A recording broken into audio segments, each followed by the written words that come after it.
الرحمن الرحیم۔ ناظرین، جب روس نے حملہ کیا یوکرائن پر تو یہ سمجھا گیا کہ معاملہ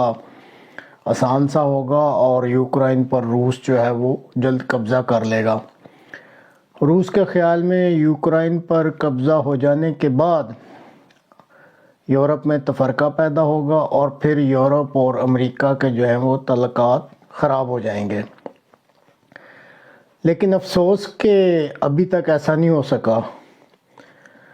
روس کو غیر متوقع نقصانات کا سامنا کرنا پڑا اور مجبوراً اس کو پہلی جنگ عظیم کی جو فوجی حکمت عملی ہے اس کو اپنانا پڑا، جس کے مطابق شہروں کی مکمل تباہی اور ہر چیز کو تباہ کرنے کے بعد زمین پر قبضہ کرنے کا طریقہ کار یہ اپنانا پڑا۔ یورپ میں تفرقہ پیدا کرنے کے لیے روس نے گیس اور خوراک کی سپلائی کو سیاسی ہتھیار کے طور پر استعمال بھی کرنا شروع کیا اور ابھی تک کر رہا ہے۔ اب جرمنی جو روس کی گیس کی جو ہے سپلائی اس پر تقریباً 60% جو جرمنی کا انحصار ہے وہ روس کی گیس پر ہے، تو آج کل جرمنی سخت مشکل کا شکار ہو چکا ہے اور اب تو یہ سننے میں آ رہا ہے کہ جلد ہی یہ گیس کے کاروبار کو جرمنی میں قومیہ لیا جائے گا تاکہ ریشننگ جو راشن یا کنٹرول سسٹم ہوتا ہے وہ بھی گورنمنٹ کے پاس چلا جائے اور اسی طرح جو گیس کی قیمتیں ہیں ان کو بھی کنٹرول کیا جا سکے۔ ساتھ ساتھ جو اٹلی ہے وہ بھی سخت مشکل کا شکار ہو گیا ہے اور روس ان دونوں ممالک پر دن بدن اپنا دباؤ بڑھا رہا ہے۔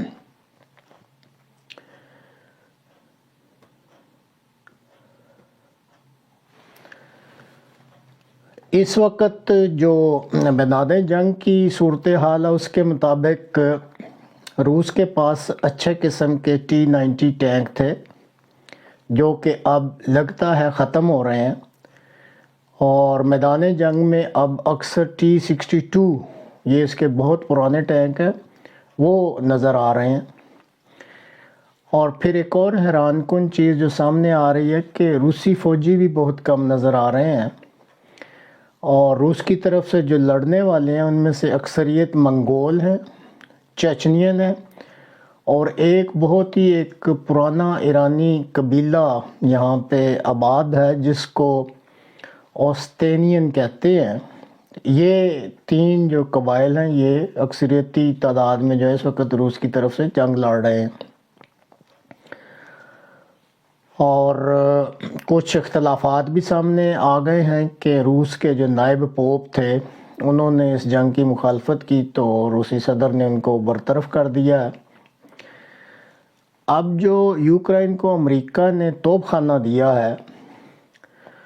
اس نے روسی افواج کا بہت زیادہ نقصان کرنا شروع کر دیا ہے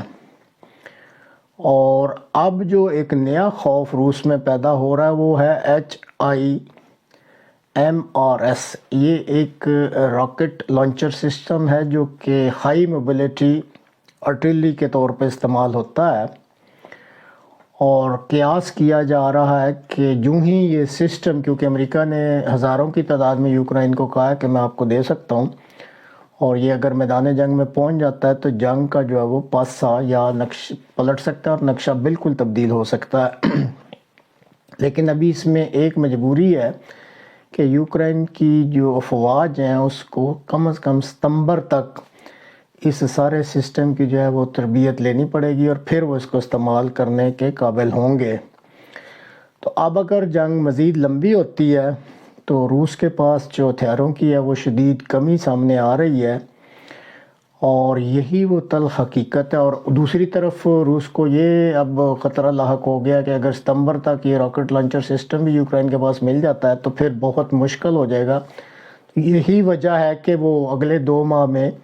جو روس کی پوری کوشش ہے کہ اس جنگ کا ہر صورت کوئی نہ کوئی وہ حتمی نتیجہ نکال دے۔ اب وہ اس میں کامیاب ہوتا ہے یا نہیں یہ تو ہم نہیں کہہ سکتے۔ دوسری طرف جوں جوں یہ جنگ لمبی ہوتی جا رہی ہے تو جرمنی اور اٹلی کو شدید نقصان ہونا شروع ہو گیا ہے۔ جرمنی کے پاس دراصل بہت بڑی ایک انڈسٹری ہے جو کہ آلات بناتی ہے۔ اب یہ صنعت جرمنی کی گیس پہ چلتی ہے، گیس کی بندش ہو گئی ہے، اس وجہ سے اب یہ جو انڈسٹری ہے جرمنی کی یہ شدید مشکل کا سامنا کر رہی ہے۔ اور ایک اور وجہ بھی ہے کہ جرمنی نے کھل کر کبھی بھی یوکرائن کی حمایت نہیں کی، جس کی وجہ سے جو مشرقی یورپ کے ممالک ہیں ان کی منڈیاں بھی تقریباً جرمنی کے ہاتھ سے نکل گئی ہیں۔ ان مشکلات کو دیکھتے ہوئے اب جرمنی میں عوام الناس میں بھی یہ ایک جو خیال ہے وہ شدت سے سامنے ابھر کر آ رہا ہے کہ صرف اگر کوئی ملک اقتصادی طور پہ بہت مضبوط ہو یا صرف اقتصادیات ہوں تو ضروری نہیں کہ اس کی جو سیکیورٹی ہے وہ بھی ہر طرح سے مکمل ہو سکتی ہے۔ اس لیے اب یہاں پہ ایک جو خیال ابھر ہے وہ یہ ہے کہ اقتصادی طاقت کے ساتھ ساتھ ملک کے پاس فوجی طاقت بھی ہونی چاہیے، اور یہی سوچ جو ہے وہ اب اٹلی میں بھی وہاں کے عوام میں بھی آ رہی ہے۔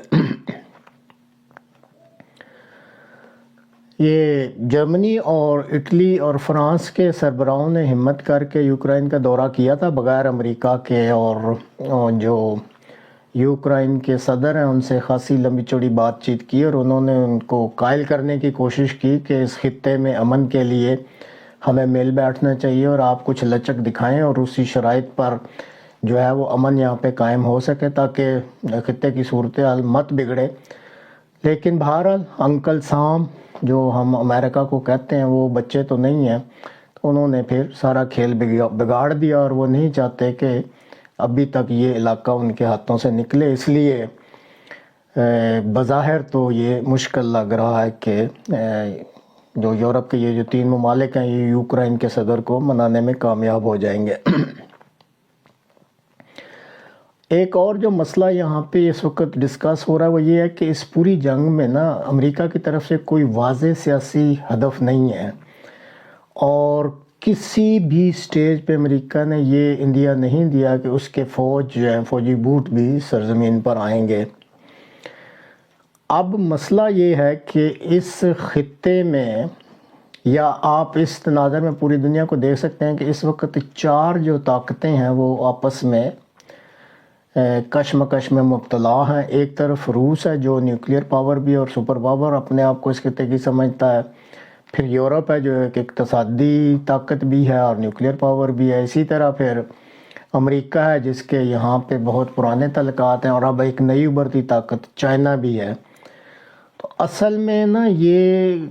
اگر کچھ لوگ سمجھتے ہیں کہ یہ جو جنگ ہو رہی ہے یہ یوکرائن کی جنگ ہے، یوکرائن کی جنگ نہیں ہے یہ۔ انفیکٹ جو اب یہ میں نے جو 4 نام لیے ہیں، یہ جو سپر پاورز اپنے آپ کو سمجھتے ہیں اور نیوکلیئر پاورز بھی ہیں،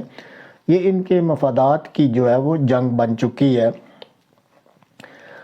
تو اسٹریٹجک مفادات وابستہ ہیں۔ اب آپ اس علاقے کو ہی نہیں صرف کہہ سکتے بلکہ پوری دنیا میں ہی یہ اب کشمکش سی جاری ہے۔ تو دیکھتے ہیں اس کا کیا نتیجہ نکلتا ہے، لیکن جو بہت گہرائی میں اس جنگ کو دیکھ رہے ہیں یا جو تجزیہ کرتے رہتے ہیں ان کے نزدیک بہرحال اس خطے میں تو کوئی نہ کوئی فیصلہ جو ہے وہ اکتوبر اور نومبر میں متوقع ہے۔ حتمی طور پہ میں بھی کچھ نہیں کہہ رہا، میں متوقع کہہ رہا ہوں کہ امید ہے کہ اکتوبر اور نومبر تک اس خطے کی بہرحال جو صورتحال ہے وہ کسی حد تک واضح ہو جائے گی۔ تو ناظرین یہ تھی اب تک کی اس جنگ کی صورتحال اور اس خطے کی صورتحال، تو اس کے بعد پھر ملیں گے، تب تک کے لیے اجازت دیجیے، خدا حافظ۔